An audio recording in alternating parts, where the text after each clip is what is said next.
இனி காலம் செல்லாது. இந்த டைட்டில் பார்த்த உடனே ஏதோ ஒரு விஷயம் அப்படின்னு நினைச்சிருப்பீங்க. இது ஒரு தீர்க்க தரிசனங்களுடைய நிறைவேறுதலின் தொகுப்பு. அதாவது இஸ்ரவேல் அப்படிங்கிற ஒரு தேசமும் யூதன் அப்படிங்கிற ஒரு இனமும் எப்படி தீர்க்க தரிசனத்தின்படி கடைசி காலத்தில் வர வேண்டும் என்று வேதம் சொல்லுகிறது. அது எப்படி நிறைவேறி இருக்கிறது என்பதைத்தான் இந்த தொகுப்புல பார்க்க போறோம். இதை ஏன் பார்க்க போறோம்னா 2025 மிக முக்கியமான ஒரு தீர்க்க தரிசனம் நிறைவேறி இருக்கிறது. அதற்காகத்தான் இந்த முழு தொகுப்பையும் பார்க்கிறோம். வாங்க நாம தீர்க்க தரிசனங்களை பார்க்கலாம். முதலாவதாக 1917 பால்ஃபர் டிக்ளரேஷன். கிட்டத்தட்ட 1900 வருஷமா காணாமல் போன ஒரு இனம் மீண்டும் வருவதற்கு ஒரு வாய்ப்பு கொடுக்கப்பட்டது. ஆண்டவர் அந்த தீர்க்க தரிசனத்தை நிறைவேற்றுகிறார். இது எந்த தீர்க்க தரிசனம்? ஏசாயா தீர்க்க தரிசன புஸ்தகம் 43ஆம் அதிகாரம் 5 முதல் 7 வசனங்களை நான் வாசிக்கிறேன். பயப்படாதே, நான் உன்னோடு இருக்கிறேன். நான் உன் சந்ததியை கிழக்கிலிருந்து வரப்பண்ணி உன்னை மேற்கிலும் இருந்து கூட்டிச் சேர்ப்பேன். நான் வடக்கை நோக்கி கொடு என்றும் தெற்கை நோக்கி வைத்திராதே என்று சொல்லி தூரத்திலிருந்து என் குமாரரையும் பூமியின் கடையாந்தரத்திலிருந்து என் குமாரத்திகளையும் நான் என் மகிமைக்கென்று சிருஷ்டித்து உருவாக்கி படைத்த என் நாமம் தரிக்கப்பட்ட யாவரையும் கொண்டு வா என்பேன். இந்த வசனம் அப்படியே 1917-18 பால்ஃபர் டிக்ளரேஷன் அப்பத்திலிருந்து ஆரம்பிச்சிச்சு. ஜனங்கள் நாலாபுரத்திலிருந்து யூதர்கள் இஸ்ரவேலை நோக்கி படையெடுக்க தொடங்கினார்கள்.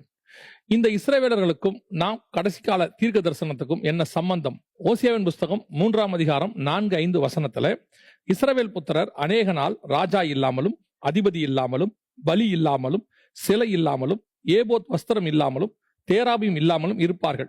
பின்பு இஸ்ரவேல் புத்திரர் திரும்பி தங்கள் தேவனாகிய கர்த்தரையும் தங்கள் ராஜாவாகிய தாவீதையும் தேடி கடைசி நாட்களில் கர்த்தரையும் அவருடைய தயவையும் நாடி அஞ்சிக்கையாய் வருவார்கள். இந்த வசனத்தின்படி அவர்கள் திரும்பி வர தொடங்கினார்கள்.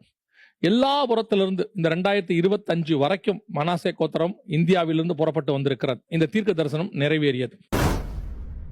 அடுத்து இந்த தீர்க்க தரிசனம் நிறைவேறுவதற்கு தடையாய் இருந்தது இஸ்ரவேல் ஜனங்கள் மீண்டும் தங்கள் சுய தேசத்துக்கு வராமல் இருந்தது. அப்பொழுது கர்த்தர் சொன்ன இன்னொரு தீர்க்க தரிசனம் நிறைவேறியது. எசேக்கியேல் புஸ்தகம் 23ஆம் அதிகாரம் 25-26 வசனத்துல கர்த்தர் ஒரு வார்த்தையை சொல்லுகிறார். உனக்கு விரோதமாய் என் எரிச்சலை விளங்க பண்ணுவேன். அவர்கள் உன்னை உக்கிரமாய் நடப்பித்து உன் மூக்கையும் உன் காதுகளையும் அறுத்து போடுவார்கள். உன்னில் மீதியாய் இருக்கிறவர்கள் பட்டயத்தால் வெட்டுண்டு போவார்கள். அவர்கள் உன் குமாரரையும் உன் குமாரத்திகளையும் பிடித்துக் கொள்வார்கள். உன்னில் மீதியாய் இருப்பவர்கள் அக்கினிக்கு இரையாவார்கள்.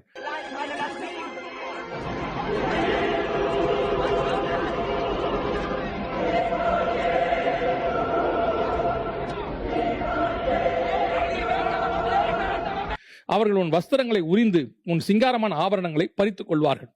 இந்த தீர்க்க தரிசனம் அப்படியே துல்லியமாய் நிறைவேறியது. எப்படி என்று சொன்னால், ஹிட்லர் இஸ்ரவேலுடைய மூக்கையும் காதையும் அறுத்தார் நகைகளுக்காக.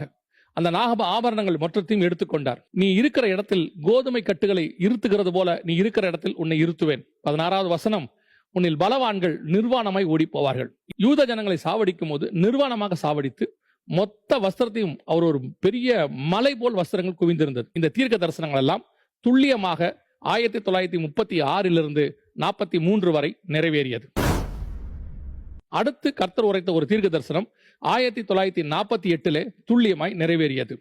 மத்தேயு எழுதின சுவிசேஷம் 24ஆம் அதிகாரம் 32-33 வசனங்களிலே அத்தி மரத்தினால் ஒரு ஓமையை கற்றுக்கொள்ளுங்கள். அதில் இளங்கிளை தோன்றி துளிர்விடும் பொழுது வசந்த காலம் சமீபமாயிற்று என்று அறிவீர்கள். அப்படியே இவைகளை எல்லாம் நீங்கள் காணும் போது அவர் வாசல் அருகே வந்திருக்கிறார் என்று அறிவீர்கள். இந்த தீர்க்க தரிசனம் இஸ்ரவேல் மீண்டும் உருவாகி வருவதையும் அதற்கு முதல் ராஜா பிரதமர் வருவதையும் குறிக்கிறது.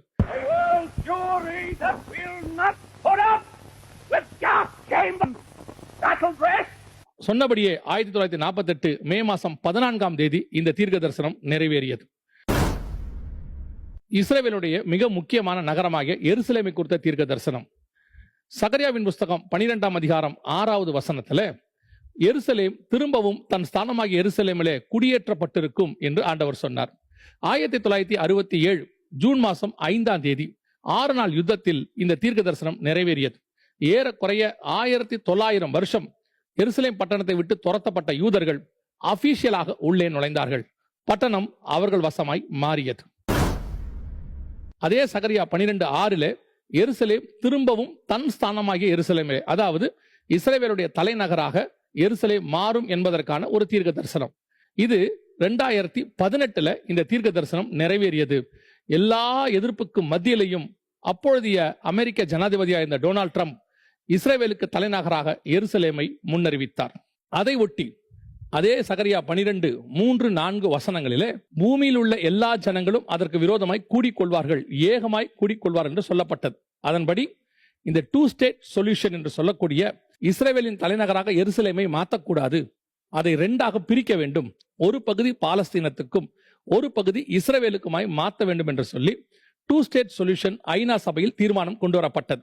இது சகரியாவின் புஸ்தகம் 12ஆம் அதிகாரம் 3-4 வசனங்களுடைய தீர்க்க தரிசனம் நிறைவேறுதல்.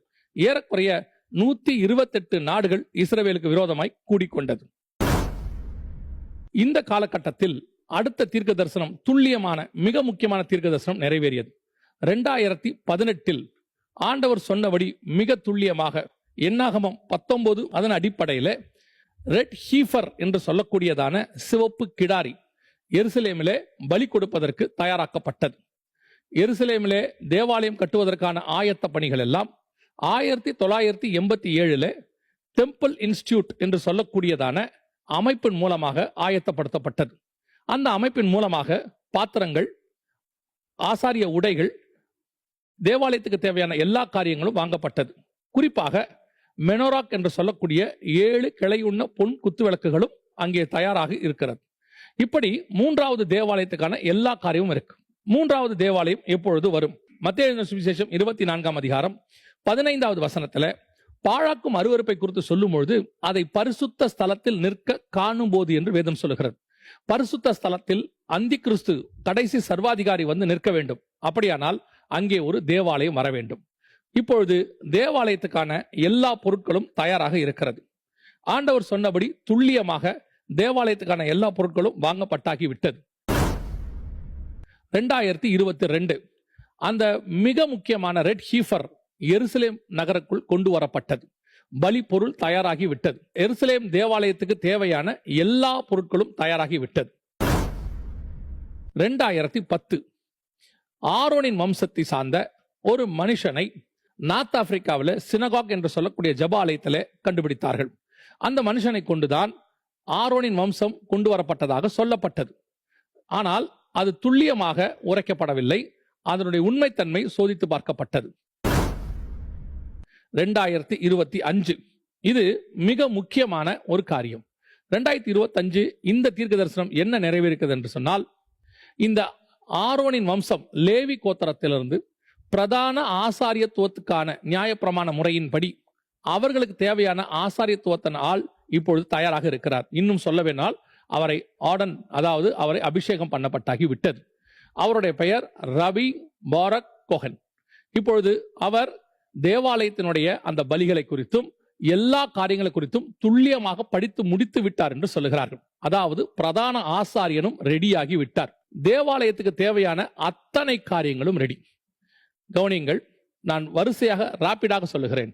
1917 பால்ஃபர் டிக்ளரேஷன், 1948 இஸ்ரவேல் தனிநாடாக பிரகடனம், 1967 எருசலேம் அவர்கள் வசம் வருகிறது, 2018 எருசலேம் தலைநகராக மாறுகிறது, 2018 சிவப்பு கிடாரி கண்டுபிடிக்கப்படுகிறது, 2022 சிவப்பு கிடாரி எருசலேமுக்குள் கொண்டு வரப்படுகிறது, 2010 ஆரோனின் வம்சம் கண்டுபிடிக்கப்படுகிறது, 2025 ஆரோனின் வம்சத்தை சார்ந்ததான லேவி கோத்திரத்தை சார்ந்த பிரதான ஆசாரியத்துவத்துக்கு சார்ந்த தீர்க்க தரிசனத்தின்படி எசேக்கியேல் புஸ்தகம் 44ஆம் அதிகாரத்தில் ஆண்டவர் 15வது வசனத்துல சாதோக்கின் புத்திரர் எனக்கு ஆசாரியராய் இருப்பார்கள் என்று சொல்லியிருக்கிறார். அது நிறைவேறி விட்டது.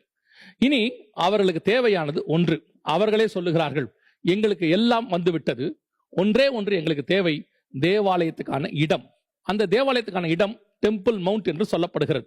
அங்கேதான் சாலமோனுடைய முதல் தேவாலயம், செருபாபேல் கட்டின 2வது தேவாலயம் இருந்தது. இப்பொழுது அங்கே வேறொரு வழிபாட்டு தலம் இருக்கிறது. இந்த இடத்தில் தேவாலயம் கட்ட வேண்டும் என்று அவர்கள் ஆசைப்படுகிறார்கள். அந்த இடத்தை நாங்கள் தரமாட்டோம் என்று பாலஸ்தீனர்களும் சொல்லுகிறார்கள். ஆனால் வேதம் சொல்லுகிறது 3வது தேவாலயம் நிச்சயம் வரும் என்று சொல்லி. இத்தனை தீர்க்க தரிசனம் துல்லியமாய் நிறைவேறி இருக்கிறது. இனி என்ன நடக்கும்? இந்த தேவாலயம் இருந்த இடம், அந்த மலைக்கான சண்டை தான் 2023 அக்டோபர் மாதம் 7ஆம் தேதி ஆரம்பித்தது. அந்த சண்டை தான் இப்பொழுது வரை போய்கொண்டிருக்கிறது. இனி நடக்க வேண்டிய தீர்க்க தரிசனம் என்ன? ஜூன் மாதம் முதல் 2 வாரங்களிலே இந்த தேவாலயம் இருந்த இடம், மலையை, டெம்பிள் மவுண்ட் இருக்கக்கூடிய ஓல்டு சிட்டி எருசலேமை பாலஸ்தீனர் வசம் ஒப்படைக்க சொல்லி ஐநாவில் தீர்மானம் வருகிறது.